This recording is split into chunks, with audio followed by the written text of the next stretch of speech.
Good afternoon, everyone, and thank you for joining us for today's webinar. My name is Josh Vickers, and I'm with RTI International's Forensic Technology Center of Excellence. Today's webinar is entitled Managing an Accredited Digital Forensics Laboratory. Our subject matter expert for today is Ms. Tracy Walraven. As the Cyber Operations Section Chief for the DC Department of Forensic Sciences, Tracy Walraven is responsible for overseeing the day-to-day operations and future capabilities of the Digital Evidence Laboratory in the fast-growing field of forensics. Ms. Walraven's focus for the laboratory is on expanding capabilities to meet current and emerging stakeholder agency needs and to ensure DFS is on the cutting edge of technology.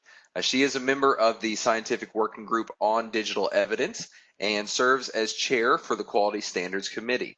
She is also a member of the American Academy of Forensic Sciences, High Technology Crime Association, affiliate for the Organizational Scientific Area Research Committee on Digital Multimedia Evidence, and is an adjunct faculty member at a prominent local university.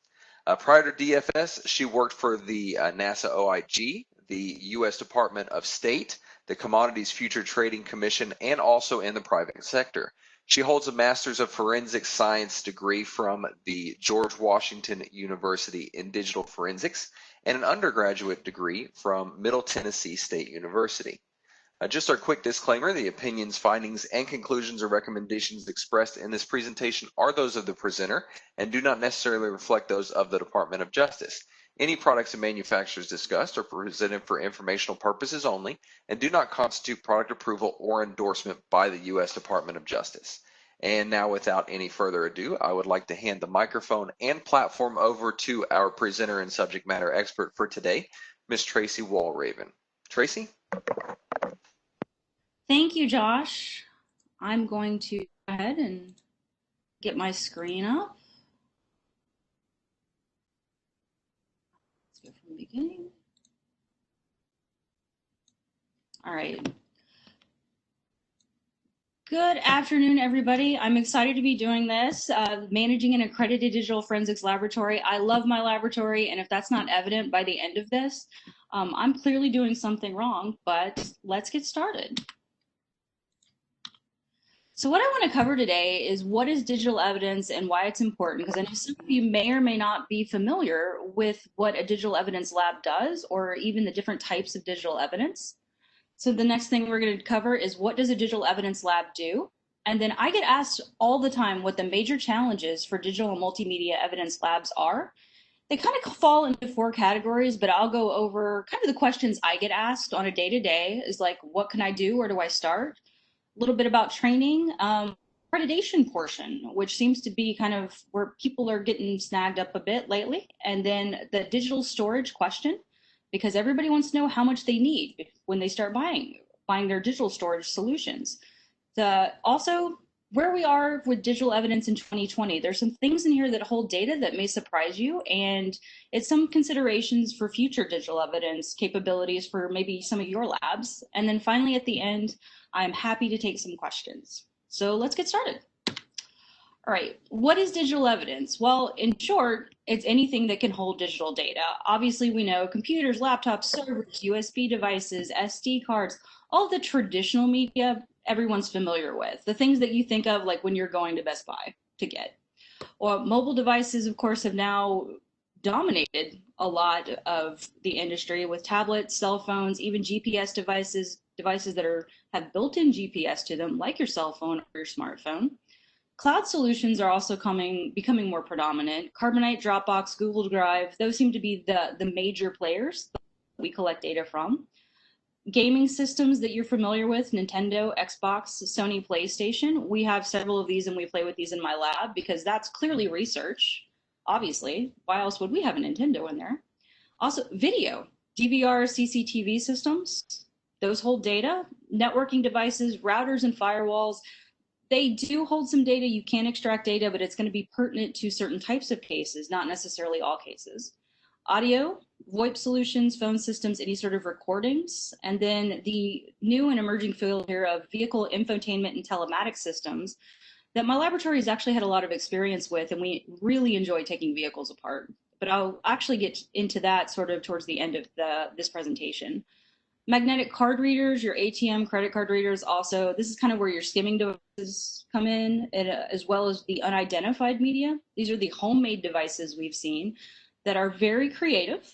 They usually glue gun and duct tape, and it's just a joy to take them apart and see what they have done with kind of a hodgepodge of parts from different cell phones or GPS devices. But they do hold data, and obviously if somebody's creating it, it's got a purpose, and generally the purpose is not just to be in existence. It's usually got some sort of nefarious inclination. Why is all this important? Because a lot of crime is committed, orchestrated, or accompanied by digital devices. The statistic back in 2014 was about 53%. Again, because of the prevalence of digital devices everywhere and the newer systems that are coming out, this has actually grown. So I'm pretty, no one's done a tight study on this, but I'm pretty sure we're well above 53% just based on kind of the devices we get in my lab. What does a digital forensics lab do? Well, the first and kind of foremost bread and butter the digital forensics labs do is they make forensic copies of these devices that hold data. So we call that an image, and it's not just a bitstream copy. It's actually a copy that's put into kind of a software container with a hash value or other sort of check that acts like a digital fingerprint. So 5 years from now, when you're looking at this case because you have to go to court or the criminal case is done and maybe you're onto the civil part, you can pull that image out again and it's exactly in the state that it was when you imaged it, when you first made that copy of it. Obviously, images can be done in the lab or the field. Next part of that is we look at the images. We pull off the user created data. Generally, you look at what the device has been doing, its contact with other devices. Specific requests, this is usually where your case investigation stuff comes in, kind of like your facts. A lot of search warrants drive our analysis of images about what we can and can't pull off and what's pertinent or relevant to the investigation or case. Next thing you do, we analyze a lot of the Internet of Things data. So we'll get some PCAPs or some network traffic files. We'll take a look at those, especially if we suspect there's some hacking or there's some sort of intrusion-based crime. We'll take a look at the different parts of that, and we'll pull out what we call artifacts, which is the major part of what a digital evidence lab does, is we find artifacts through analysis. And those are just the parts that we call footprints that are part of digital events. A lot of that's found in malware intrusions, again, emails, deleted items, but this is going to be very subjective to your investigation as to what's pertinent and what's pertinent. Next thing we do is we take all these lovely things that we have found through these different methods and also these different types of data that we have, and we create reports. Generally, it's the what, where, how, why it's important is what I like to give in our reports here, and potentially who or what did whatever event happened on these devices. Those reports are usually put in some sort of data, human readable format. I'm not going to hand you the ones and zeros because what good is that going to do somebody outside of the laboratory? So what we try to do is take all of this stuff, put it together, correlate it, and then put it in a report so we can hand it off to the investigator or case agent or the attorney so they can use this. Because even if we do the most beautiful, wonderful, fantastic job, if it's not pertinent or relevant to who needs it and they can't read it, it's kind of unusable. That's in a nutshell, kind of a quick and dirty what a digital forensic lab does. But there comes challenges with that because much like my laboratory right now, we are part of a bigger forensics crime lab, meaning we're not the only ones here. We have latents, we have firearms, we have all of our crime scene here is with us. And then we also have DNA, forensic biology, forensic chemistry. So we're just kind of one cog in a wheel, but we don't necessarily fit into the traditional laboratory box, just as the field itself. So I get to help them with that, which I love doing. And because of this, I get asked a lot of questions. And these are kind of the top 4 most asked about questions that I could fit into this hour that we're sharing with you. Okay, I want to do a digital evidence lab because I see a whole bunch of devices coming in and I'm shipping them out to different agencies. What do I do? Where do I start? So I'll go through that and digital forensics training. digital forensics training, if you've been around it a bit, you know it's the most expensive, and it's also sometimes hard to get to. There's a lot of it, and how do you keep up with it? What do you do? I've got some solutions for you there. And then what about accreditation? Because a lot of as labs are looking towards getting accredited, most traditional forensic wet labs, they are accredited or they've got some sort of accreditation uh, standard that they're working with. But what about if you're in a 17025 lab already, a crime lab that's doing, what about digital? How do you make that fit? So I'll go over high level overview about some stuff there. And then the one I seem to get asked about lately the most is how much digital storage do I need? How much do I need to buy? And that's also going to be dependent a little bit on your lab. But that being the case, I figured we'll just go ahead and address all four of these challenges here and some solutions I have provided to other laboratories, my peer laboratories. So the first one, what do I do? Where do I start? Well, the best thing I can tell people, the first thing I tell people is know what your lab's business is. And obviously, oh, my business is digital evidence. Well, digital evidence and digital forensics within it has a lot of sub-disciplines. So what does your lab do? Are you primarily looking at mobile devices and computers? Are you more of a 100% video lab? Do you do audio? Are you pretty much one of the intrusion-based lab where you're going to be looking at network traffic, you're going to be working heavily with a SOC, or maybe you're called in to remediate or mitigate some sort of intrusion that's happened? Or are you on the other side of the spectrum where most of your work is civil? And so you're going to be looking through PSTs and you're going to be asked to go out and do email collections or collect stuff remotely that are just large PSTs. That's going to determine a lot about your lab and where do you start and what you do. So knowing what your lab's business is, that's going to drive everything. And I say from staffing to tools to best practices to accreditation to even your turnaround time. And when you know that, then you can say, okay, well, my business is going to be devices primarily. Well, that's already going to drive your tools and your staffing. You already know you're going to look at your mobile device best practices through organizations like SWGDE and the OSAC. In terms of accreditation, they do have a mobile device component for that. And your turnaround time, you could probably guesstimate based on the type of request you're getting. Well, these are the questions you need to ask yourself to get there. Again, what types of devices, what kinds of investigations and cases you're supporting. A fraud investigation is going to be very, very different from a homicide. You're going to be looking through fraud types investigations I've worked on in the past. You're going to be looking through emails and PDFs, and you're going to be looking through a whole bunch of data that's going to be user created, say on a hard drive or on a cloud-based drive or some other sort of like massive data container. Sometimes you're going to be recreating systems, recreating databases that people have put erroneous data or fraudulent data in. And you're going to have to recreate those versus a homicide where you have the victim's cell phone and you just want to know who they were talking to right before they were shot or right before some sort of event. So also, who are your customers? Who's this going to? The attorney is going to use your data a bit differently than investigators. Investigators typically use our data as leads. Attorneys typically use our data. We testify as fact witnesses here a lot because they just want what was said or done on the phones read in court out loud to the jury so they have an idea.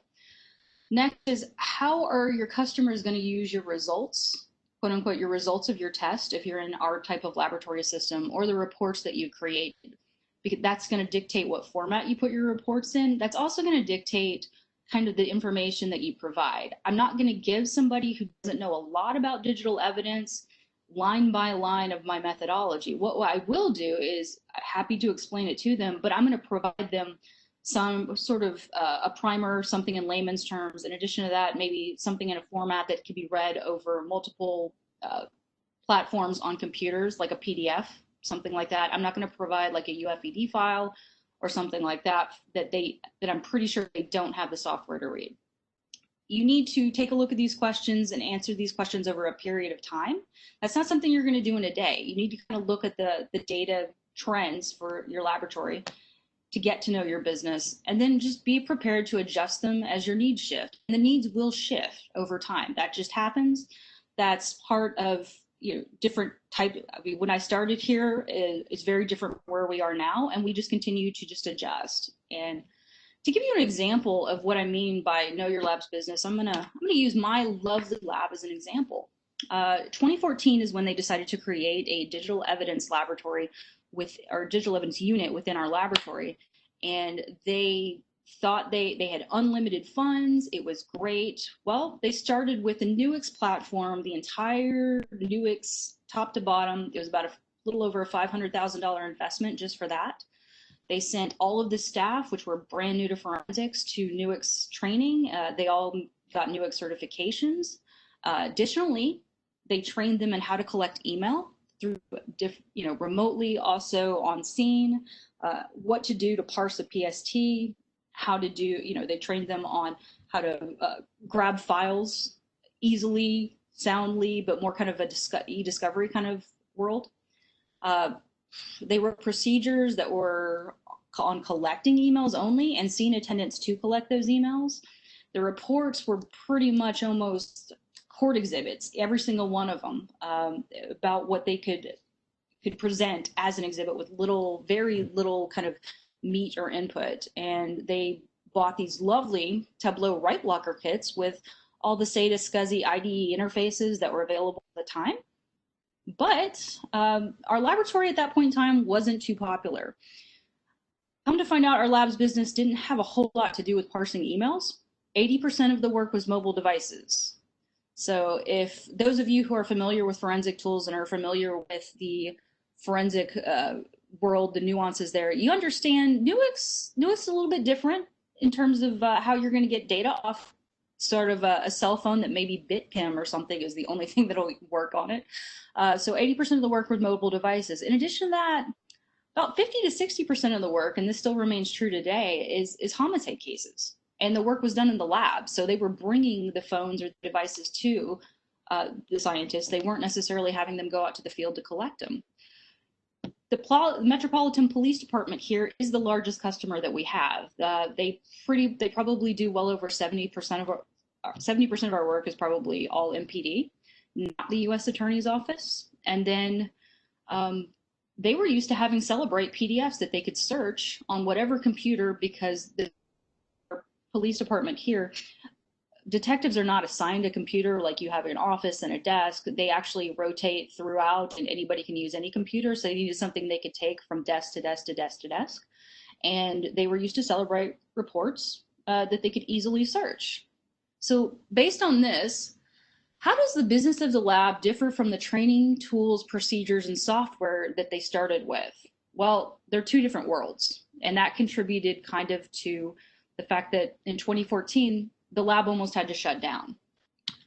So in 2015, the lab was shut down due to lack of business, and they had internal problems, funding, because you're not using software. How are you going to justify renewing a over $500,000 platform that you're not using?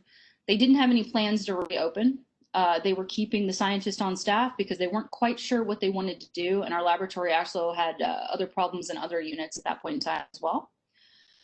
Then they brought me in 2016, and I'm still not real sure what the impetus was for reopening or why they made that decision, because it's not clear at that point in time. But they brought me on board, and I immediately saw what was not working, and it was kind of obvious. What I did when I first got here, I tracked our cases, looked at the offenses, looked at what kind of devices were being brought into us. I talked to MPD, went out there over to our Metropolitan Police Department headquarters, talked to the detectives, and finding like, what would you need from a digital evidence unit here? If this could be your own digital evidence unit, what would be perfect for you? Well, next thing we knew, I started purchasing Celebrite Accredited boxes. Gray Key came along, and then we all of a sudden bought Apple iFixit toolkits, some of the basics that you would have for mobile devices. I started putting the Celebrites in PDFs with a one-pager on top. So it was, I don't know, detective friendly here, because that's what they were asking. In addition to that, our training not only included Celebrate, but JTAG and chip off and advanced mobile devices, because that's what we were getting. So we wrote our procedures next for in lab, not outside of the lab, but working inside the lab, primarily just 100% no on scene, and then also with a couple of digital devices.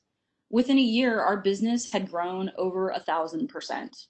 So that told me right then that it wasn't a bad lab. We were just doing it wrong because the people that started it didn't interview the people that they needed to interview and just kind of started where they thought, because that was honestly, I think that was a lab that had been open previously somewhere else, and that worked for that jurisdiction and that worked for that world, but that was not the business of DC. That was not what we were seeing. So even with an established lab, the trends in your area and the trends in what kind of business your lab is, whether it's federal, state, and local, or whether you're a one-man shop in the middle of nowhere, that's going to dictate what you need, and you're going to have to respond accordingly. Right now, our vehicle business is booming.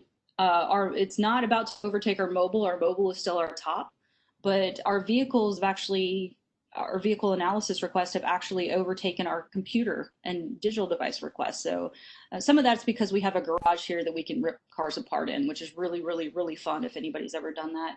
I'm terrible at putting them back together, but if you want me to take that sucker apart to get the module out, I'm your girl. So know your business, which is also going to help drive your training. Digital forensics training, we need training all the time. There's new things, new devices are coming out yearly, and it's hard to keep up. Training's expensive. It's not always convenient. I am fortunate enough that I'm in the DC area where they hold multiple classes all the time. But what if I wasn't? What if I was somewhere remote in Alaska? Or what if I was in an area that wasn't necessarily geared towards the federal government where they can afford to host these trainings? It would be hard to get to. In addition to paying the several $1,000s for a training class, I would also have to pay for analysts to be housed in room for a week and also give up that analyst for a week so they could be in training. So how does a lab with limited resources manage?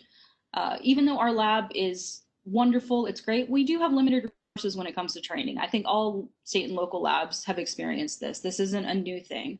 Well, first, you do the usual. You grants if you are supporting another agency, for instance, our partner Metropolitan Police Department. We do a lot of work for them, a lot of specialized work for them. Why don't we ask them to pay for some of our programs, some of our training, and share kind of the wealth there? We do that. Also look for programs that can assist our scientists here with their training, see if they can be involved in something. Second part we found valuable, especially lately, is online training webinars, because sometimes they'll give you a free class or just online training in general. We typically use SANS for online training just because it's convenient and we have a whole bunch of thick books that go with it. That's expensive, but at the end of the day, I don't have to lose a scientist either for an entire week. They can take that kind of at their leisure, or if they want to take a day and work from home on their class, we can arrange that provided our workload allows it. Also, partner with organizations to host training. That's one of the advantages we also have here. We have space to host training, and people can come here to take training. And since we're centrally located, that's an advantage my lab has. But if you are a lab that partners with a lot of different organizations that do something similar around you, and you've got the space, or somebody who has the space, if you can partner with those organizations to host trainings, sometimes they let you have a free seat, and sometimes they allow you, it opens the door for a relationship there to get more training for your people. You have to understand, again, this goes back to my first question I get asked is understanding your lab's business and stakeholder needs. If it's not a need for our stakeholders and it's not a need necessarily for our scientists to learn it, I don't put that on our training list. That's kind of on our wish list training list, but that's not under adamant we have to have it. Since mobile devices are our primary business here, anytime they come out with a new mobile device training or anytime they come out with something that is pertinent to the mobile device business, that goes to number one on our list. We make sure that makes it. We want our scientists to be ahead of the curve on this. We definitely don't want them to fall behind because that's actually going to be detrimental to our business in general. Next thing, and this is what we're doing for some of our video stuff. We want to expand based on response from our stakeholders. We want to expand their capabilities for video. We know that. So in my fiscal year 2022 budget, I've already asked for video training for the entire staff. In addition to that, the equipment that's going to take it, the licensing. But I already know that 2 2 years ahead. So how I do that is you didn't give us, and this is kind of where you get into bartering within your own agency, which is always a joy, is hey, I didn't fill this slot. I gave this slot over to biology last year. I'm going to need 2 more slots this year, but I want to have those for 2022. Fortunately, with my agency, they're open to doing that, but I just have to do a lot of planning in advance, and it helps to know people in the industry also that you can ask for their assistance if you are desiring that type of training. And then finally, one of the things I found that's been most useful is I tell the person up front, especially if they're going to a newer training, I say, hey, my expectation is you're going to bring this back with you to teach everybody in the lab. So collect as many materials. Oftentimes, if you're at a training, they will allow, to take multiple copies of maybe the training manual with you, or they'll allow you some extra kind of like fun software or give you a place to download it. And I make it very clear, since we're sending you here, and we do have limited training funds, my expectation is you're going to bring it back and you're going to teach us what you learned. And that's effective, and it actually helps the analysts to grow themselves in terms of presenting and also in terms of being confident in whatever they've just learned, which I find that very valuable. So the third, what about accreditation? Because my lab is one of the accredited digital labs in the country, I do get asked a lot of questions about it. And to be honest, it's not that difficult. It looks harder on paper. It looks like it's this esoteric word problem. It really isn't.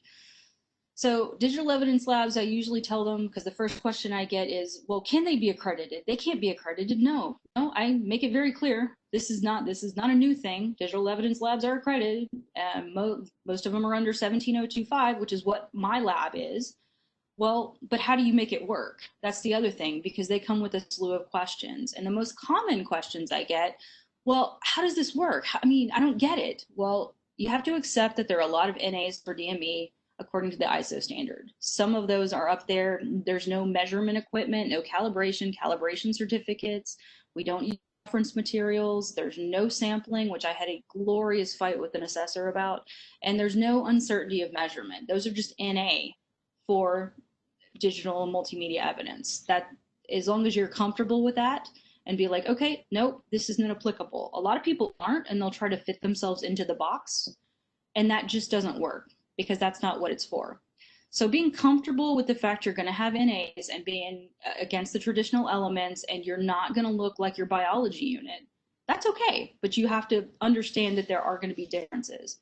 And my biggest thing here, especially, and maybe this is why I get so many questions, when you're in a doubt, just ask another accredited digital lab. Most people are more than happy to share their information with you or share what they've learned in the process. Also, another fun challenge, I alluded this last slide, most auditors or assessors, they don't have a good understanding of digital, and they try to make it discipline they're in. A fun example is we had an auditor come in, and she was a biologist, and she didn't understand how we didn't have sampling. You just take a bunch of different images and just do it.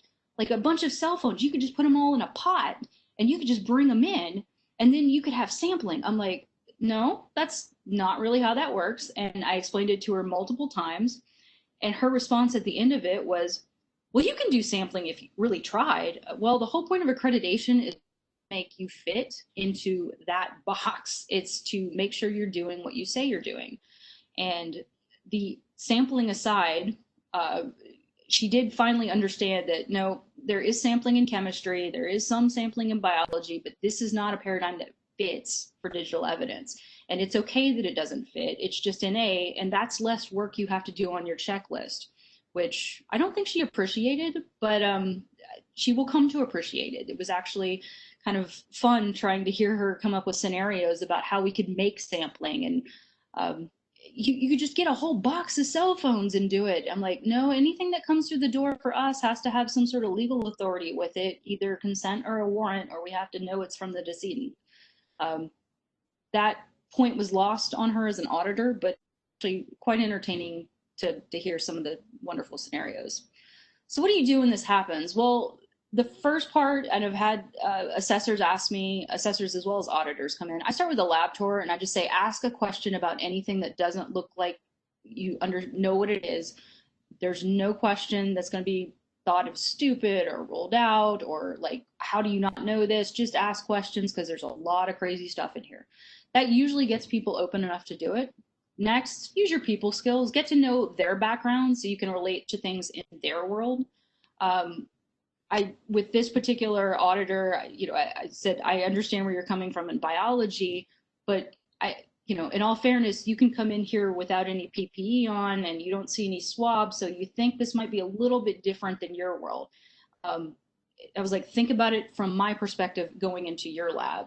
So we did find some common ground there. And then, one thing to do when we have an audit or an assessment, I ask for the opportunity to mitigate the issue before it's a finding, because oftentimes what they think they found is not a finding or anything. It's just a misunderstanding, and they are not certain, and they don't necessarily ask questions like, hey, I'm going to need to see your reference materials. Well, we don't have any. So they say, okay, well, no reference materials, can't find those. No, we don't have any. There's a difference. A good example is there are no reagents in digital, so it's not labeled. We did have an alcohol bottle sitting out, and that's something that one of my analysts used to clean off chips after he did use for chip off. But it wasn't labeled. It didn't have the open date or the expiration date on it because all reagents and alcohol being used as a reagent is supposed to. I kind of explained, I get it. Alcohol in a lot of laboratories is used in a certain way. We're just using it to clean up the mess. That's all we're using. Anything we're doing with it is not going to necessarily behave like you would in another laboratory. The result or the outcome of what the data we get off the chip is not contingent on the alcohol in the bottle. It's a cleaner for us. And she did get that eventually. Also, I would use ANAB and A2LA, SWGDE, the OSAC, and other community resources to demonstrate your laboratory is following best practices. So when people ask, hey, well, why are you doing this? Or what's the deal with this? I don't understand. Where did you get this idea? Who told you to do this? Because I get that a lot. I just point them to a SWGDE paper or an ANAB recommendation, and usually that mitigates some of the questions. So. All right, number 3 still, how do you write a technical SOP? This is another one I get on accreditation a lot, is how do you know how to write an SOP when you don't know what's coming out next? Well, you don't necessarily have to know what's coming out next. You obviously are going to have to write something so you can follow something, but think of it broader. Don't think of it as an SOP as I have to do this, I'm following these instructions directly. Some of the tips I have here is, well, obviously your lab business predict trends. Okay, a lot of the things we're seeing now are moving to the cloud. So I know we're going to need some sort of cloud. Actually, we have a cloud SOP that as more and more papers come out and more standards are coming out on cloud collections, we're going to need to include a cloud SOP. I'm not going to say you need to go to the Google Takeout page and you need to click these buttons. That's not going to be the narrative of the SOP. It's going to be very broad in terms of addressing a cloud-based solution. So again, a broad category or service where the principle does not change. Example I usually give people is mobile device acquisition versus an SOP on how to get something off a Samsung Galaxy. You're going to write mobile device acquisition, check tool, and the tool guides you. You're not going to write absolutely specific step by step on what Celebrite is telling you to pull off. You're just not. You're going to make it broad, like, determine if device is supported by tool. If device is supported by tool, then do this. If device is not supported by tool, move to the next step, the next type of preservation that you would use. I try to caution people about using specific tools or just taking your vendor's process, like your Celebrite instructions, and just rewriting that, because those will change and those will change often. But if you just say, follow vendor's tool instructions in your SOP, you don't have to update your SOP every time. You just have to make sure that you're following the vendor's instructions per your SOP. It's a little bit backwards, but that's some of the best ways I can do. We use to mitigate kind of writing SOPs for technology that constantly changes. Uh, Next thing is write what you're currently doing. I have met a lot of labs that are really, really stressed about, um, like really, really stressed out about, oh my God, I've got to write my process down. Oh my God, I don't know what to do. And they start coming up with this really wild, weird process. And it's like, well, is that what you're doing and you're currently in your lab? And they kind of look at me funny and like, no, but I have to write a process. I'm like, no, write what you're currently doing. And if you need to tweak that process based on best practices, or maybe some newer standards, tweak that process, but go ahead and write what you're doing in your lab. Because 9 times out of 10, unless you're doing something totally off the wall or totally just in your basement, hidden, kind of nefarious sort of work, you're probably following best practices as it is. You just need to put that on paper. And then finally, my best recommendation is make sure you have an SOP on how to handle unknown or unidentified media, because it will happen. It will come walking into your lab, and it's fine to have a deviation once you're accredited. But if you already have an SOP on how to deal with this and make it broad, again, if it has a chip, follow chip off SOP. If it is supported by tool, follow tool's instructions. Make it very broad. This is going to save you a lot of pain for the times when you do get audited or you do have an assessor come in and look at some of your weirder cases. Because I love it when people bring me 3 pieces of cardboard glued together with a camera attached to it that they got off Amazon for $10. That's awesome. But I have to have something to deal with it in my lab so I can peel that video or I can peel that chip off and do something with it.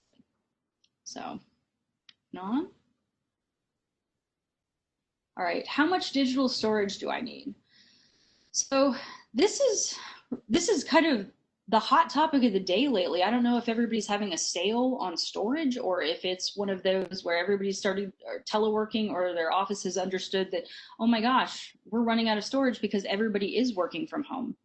But I kind of have a formula that I've used. I've used it over the years. I've actually given it to other laboratories that seems to work. It's actually kind of been a big predictor of our digital storage here. So the first thing I would ask in my lovely kind of method here, and I'll give you an example of the method on the next slide, is what types of data are you currently storing per your retention schedule? We have a retention schedule from hell here. We have to keep everything for years and years and years and years, and it's not like 7 years after the case closes. If it's a certain level of crime, it has to be like 65 years or something crazy and incredible. And then if it's a lower crime, it's still like 10 plus, like 7. It's crazy. So we have to make sure we have plenty of digital storage space. But, types of data that we have in the digital lab per case. We take photos of every device that comes in and leaves. We have the actual images, those forensic copies. We have our notes, forms, and reports that are all electronic, 100% electronic. We do create best evidence copies and we do store them separately on media, but we have an image, our working copy is on our network. So that's going to be part of our digital storage factor. And second, get to know how much data on average you have per case, and which is goes back again to knowing your lab's business, the type of data, the amount per case.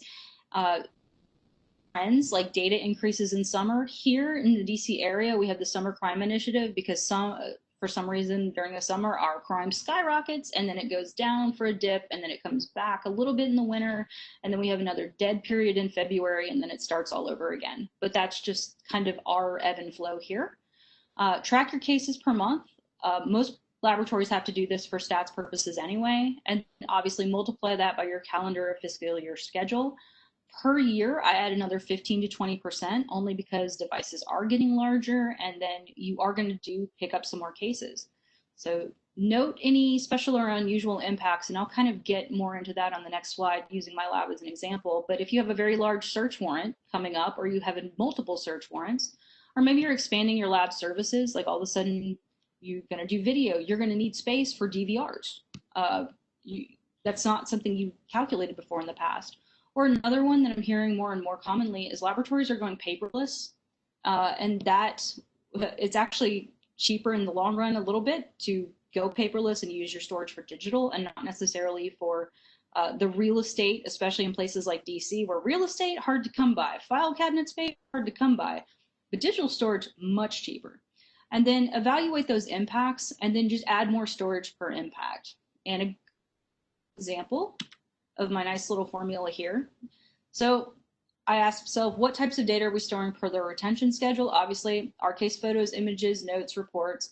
Then how much data, just on average per case, not your largest, not your smallest, kind of your mid case, average case, we get two 32 gig phones. So that's like 64 gig images, a little over there. And then plus 1 to 2 gig of case data, including phones. So I'm looking at about 66 gig per case, average. Some cases are going to be 16, some cases are going to be 200, but on average, it's going to be about 66.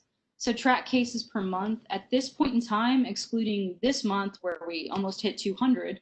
So that's going to be one of my special or unusual impacts for the year. It's about 100 cases per month. 66 gigs per case, 6,600 gigs, or roughly 6.5 terabytes per month. That's what we go through, and that's accurate. Then I multiply that by your calendar or fiscal year. So 6,600 gig by 12, 72 or 79.2, or roughly 80 terabytes per year. Add another 15 to 20. We're looking at another 100 terabytes here. And then in terms of our special impacts, we've had a couple large search warrants. One of them, we got 42 terabytes off. And so that's unusual. We don't typically get 42 terabytes from a search warrant. They're usually a little bit smaller, but since we had one of those this year, I'm going to make sure that we put that in for next year because that is a special impact. And then we've added more DVRs. We've added different types of DVR extractions this year too, typically 4 to 6 terabytes. So we get maybe around 10, maybe less. So I'm going to add another 50 terabytes just because we need to accommodate that. So when I look at my impacts and I look at my yearly, I'm looking at I'm already 100 terabytes per year. Then I add 40 for my special search warrants, and then I add another 50 for our new DVRs. So I'm looking at approximately 200 terabytes per year for next year. And that's honestly, we're on track for that. That works for this year. Last year, I predicted we would hit about 150, 160, and we hit about 152. So next year, my storage needs for our 200 terabytes. So this is fairly accurate. You can play around with it. Obviously tailor it to your laboratory, but that's how I use it. I use this to predict digital storage because part of my duties here are not just the digital. I also manage a whole bunch of other storage pots all throughout our agency and actually for other agencies now as well. So some concerns. And some good and bad things about digital. It's cheaper the more you purchase. So the more that you buy, it's cheaper per gigabyte. I recently purchased about 500 terabytes for one of our storage systems, and it actually went down by half price. We purchased originally 2 years ago. It actually was half the price it was this year. So that was good. Per gig, it went down, but we still needed the storage. Considerations. Make sure when you do look at purchasing your digital storage system, if you haven't, or upgrading your current one, make sure it's scalable, that you can add physical storage just by adding another rack, because that's key. Because I don't want to have to buy a new system, altogether new system. That's when it gets expensive. That's when it gets crazy because we have the Pure storage system. Well, over here we have the Dell Isilon world. That's when it gets bad.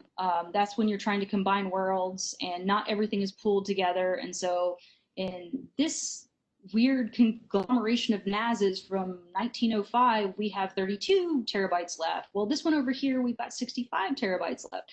Just make sure you get one that's scalable. All you have to do is buy just another rack and then add that to a software tool I would recommend that allows you just to pull all of that together. And then you'll have all of your software kind of needs all together. All your storage all together. Positives of that, there's going to be no downtime, so your laboratory is never going to be not without digital storage.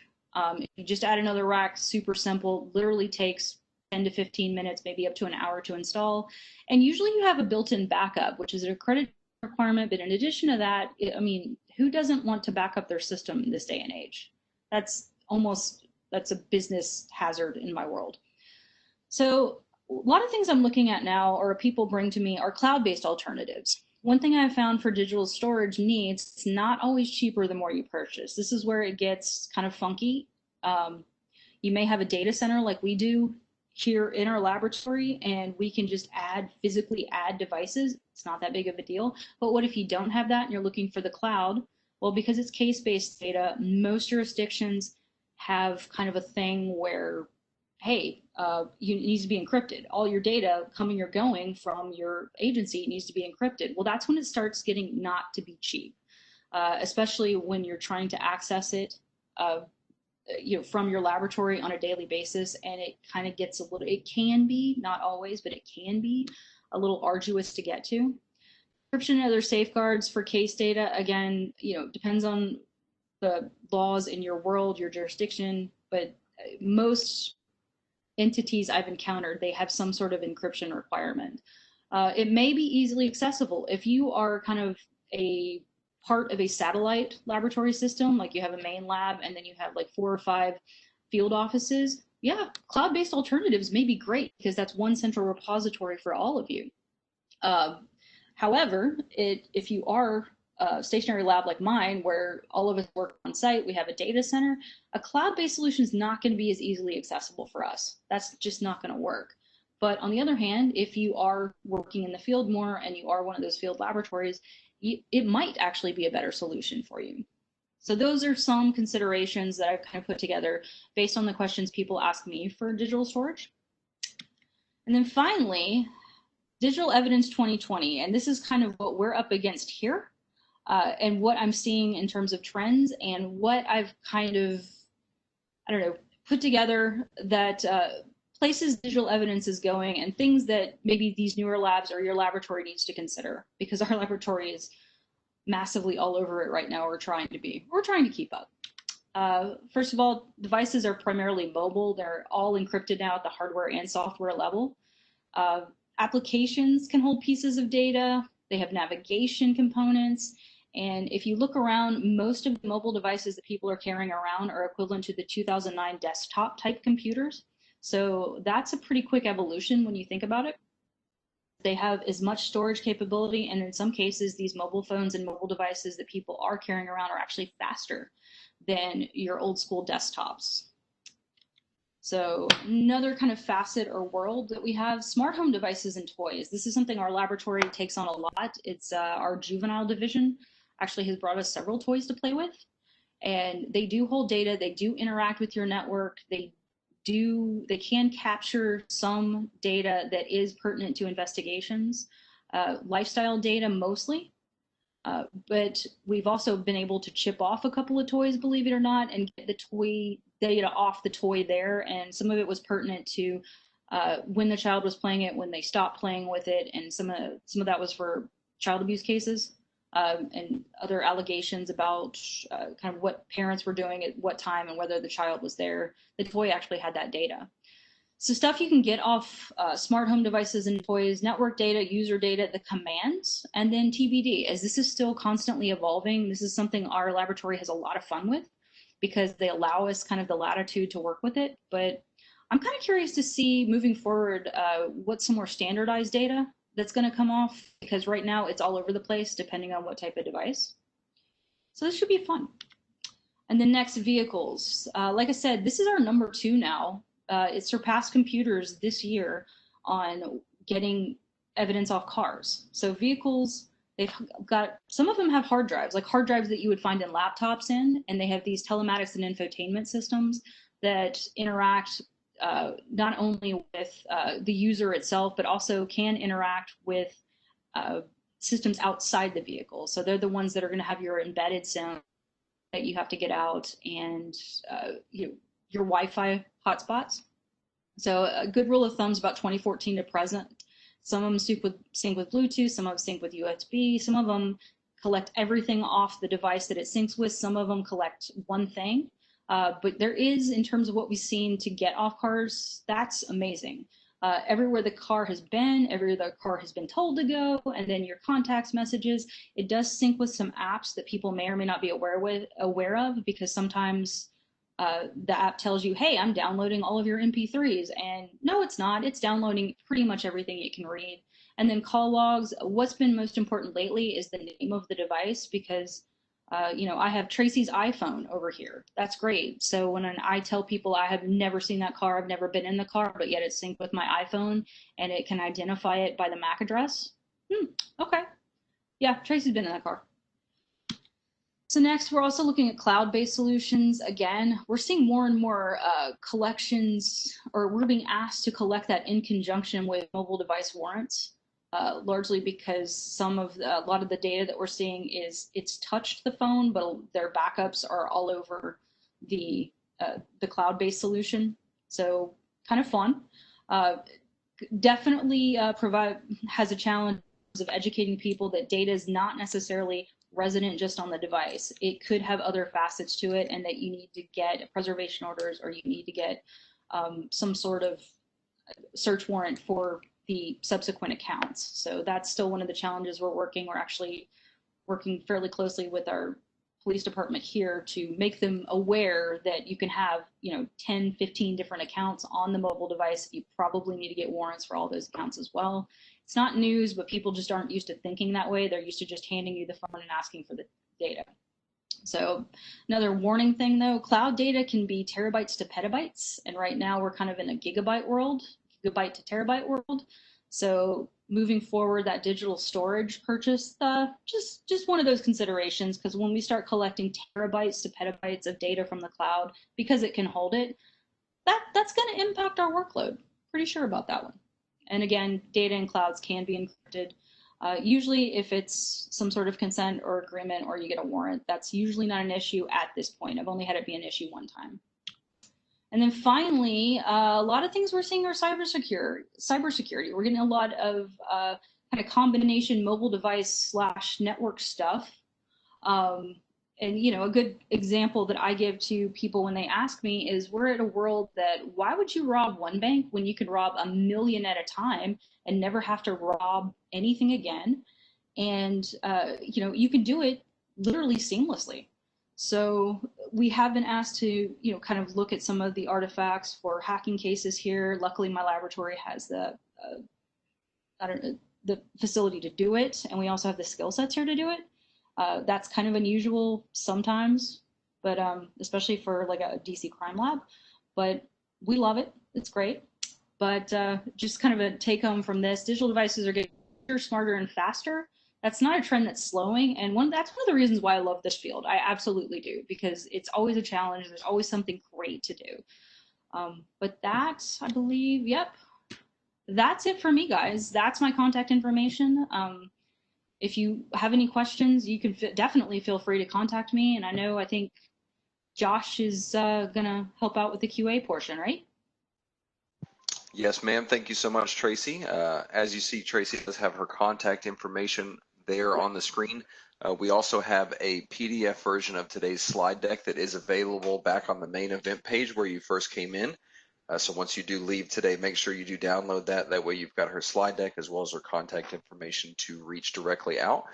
We do have a few minutes for questions, so I'll jump right into it. First question we have from William is asking if you are able to provide a copy of your SOPs for your lab. Yes, actually, if you website dfs.dc.gov, all of our SOPs are online. You can download them. Fantastic. That will cut out hopefully a lot of legwork for a lot of the other laboratories. That was the hope, yeah. Next question, if the SOP was limited to fellow vendor instructions, would you be required to ensure that the process has been validated internally for your lab, or would internal validation not apply as a concept to digital laboratories? So internal validation, as you know it from the traditional disciplines, is that we do performance checks. And one of my SOPs, you want to ensure that the tool is doing what it says it's doing. So that would be, in my world, a performance check. So we use tools that have validated, meaning put through the system by NIST. And that's available on our tool testing website. We do performance checks. We do have our known kind of data sets, and that would be kind of the internal checks that you're talking about, the internal validations that you're talking about. But in terms of like an actual validation study, I would use NIST, the Computer Forensic Tool Testing Group. I would use them as your validation people, your validation point, your validation study you're going to look at, and then say, okay, we're using Celebrate version whatever. NIST has done the validation here. We have done our performance check here. I do have a form that I'm happy to share on in a conjunction with our SOP. We only test performance check it per function that we use it for. But that would be okay. That would be adequate. That's what we do. All right, thank you. That was pretty much the response from one of our other users who chimed in on that question as well, saying that they used internal validation to test and prove tools to a certain extent using known good samples. They would then use output from one tool, as you mentioned, to validate the output from another. Yes.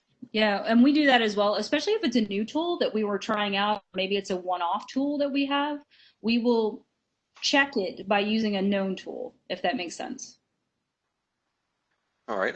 William asked if you could repeat the website. He was not ready for that one.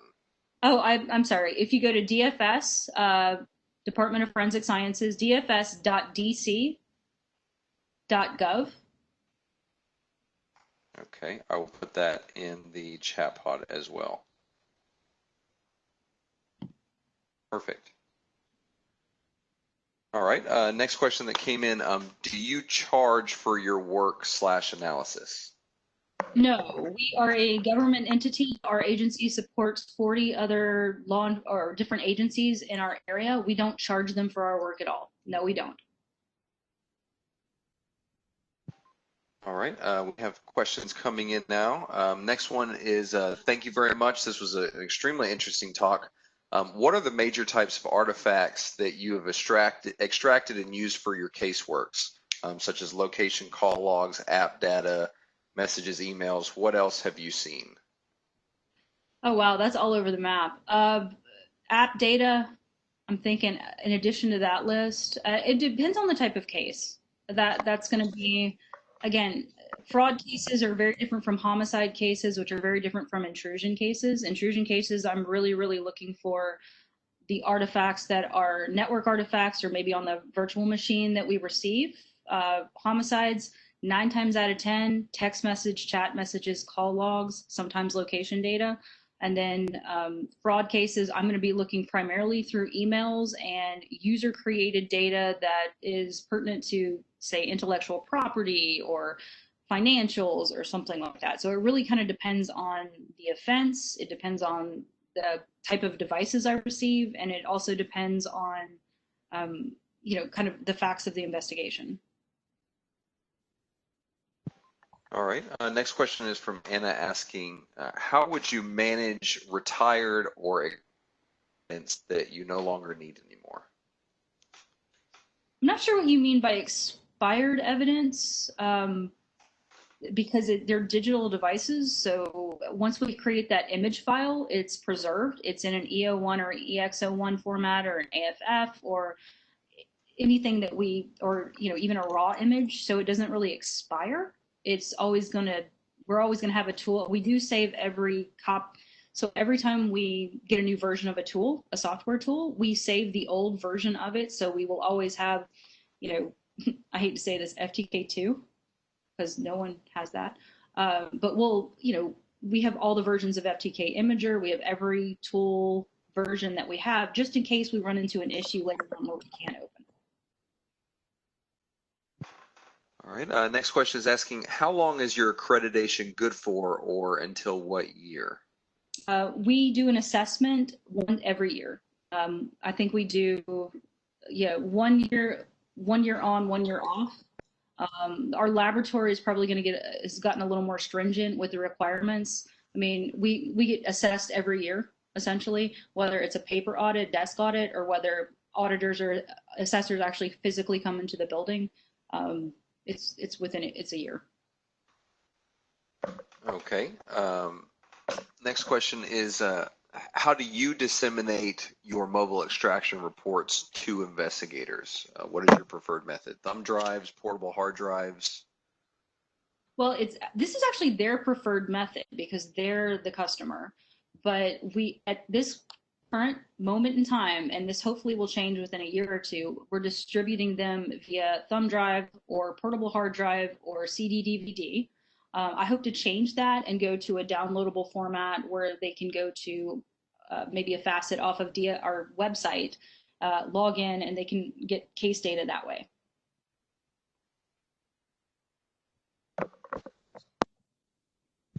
All right, we're going to give everyone just a minute or two to type in any last questions before we do leave.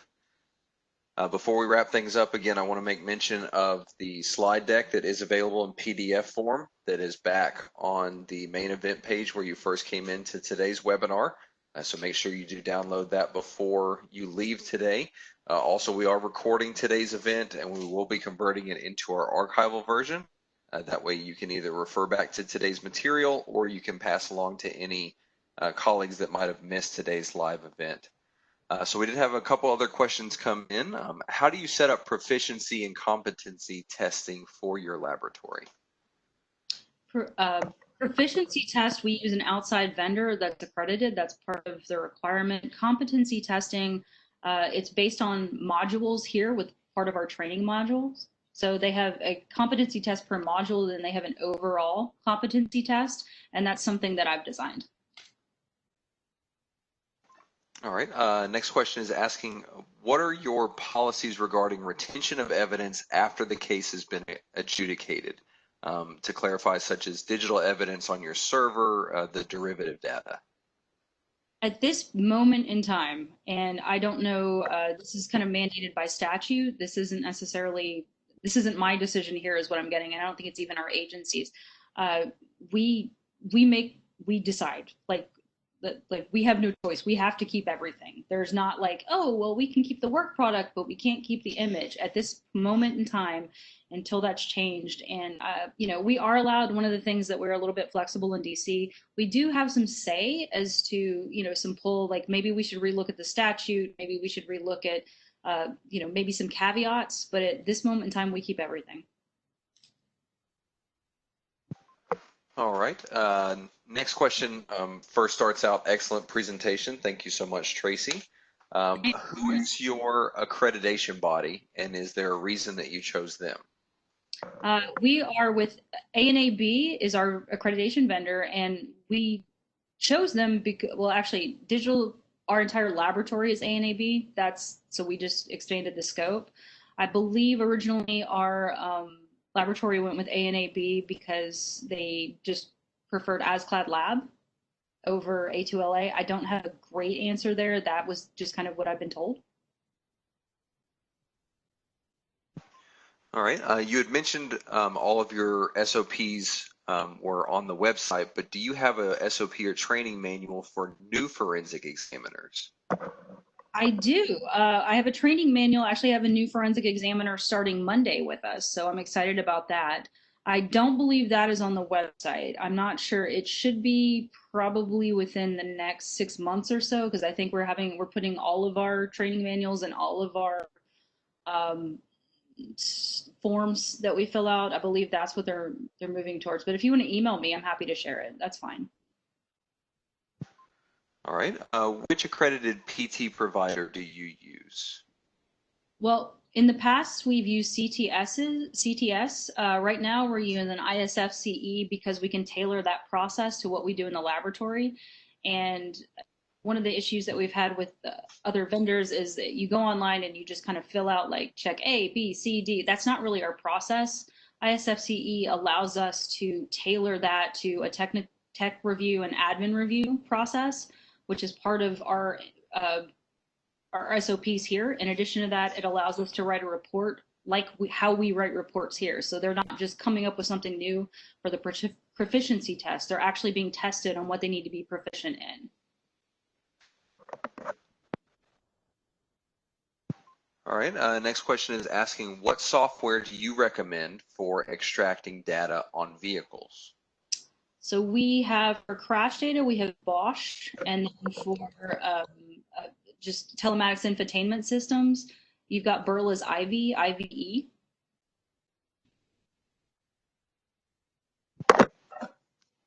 All right, perfect.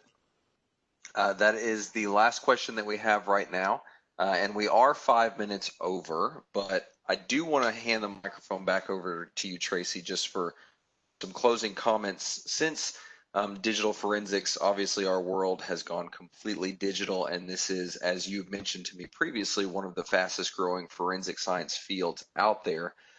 What do you see in both the near future for digital forensics as well as let's say, a few years down the road, and what are some things that you're looking for as far as new digital forensic technicians coming into the field?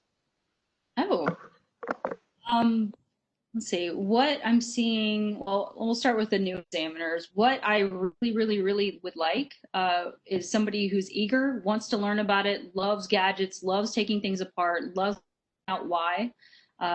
In terms of education, I have found that my scientists with a strong science background do a lot better in the laboratory setting that we have here than, say, people that have majored in criminal justice. And that's not a knock on anybody there. It's just a different mindset because we are a very science analytical oriented focused laboratory that just kind of works better. And in terms of what I would like to see in the future, I'm really liking the data we can get off vehicles. I'm really enjoying that because a lot of people are spending a lot more time in their cars, and the fact that they kind of, I don't know, the fact they're interacting, I guess, more with their cars. And I, not a driver, I hate driving. I will go out of my way to avoid it. But I love the fact that you can get so much information off a person's mobile device that they've synced with that off a vehicle system. That is just absolutely fascinating. And I hope that we see as more and more as people are relying more and more on their mobile devices, they're having to find other systems that these things talk to in order to do more cool stuff. And so I'm kind of looking forward to seeing the development of those systems and seeing what we can do with data off of all of that stuff. That would be so cool. That would be the most amazing thing. All right, and we did have one last question come in, so we'll end. How many examiners do you have in your laboratory? In our digital evidence unit, we have 5. All right, perfect. So with that, we will go ahead and close up today's webinar. Obviously, we would first like to thank our presenter and subject matter expert, Miss Tracy Walraven. So Tracy, thank you so much for your presentation and for joining us today. Thank you for having me. This has been fun. Also, we would like to take this time to thank all of our attendees for joining us. These webinars are simply not possible without your attendance and your support.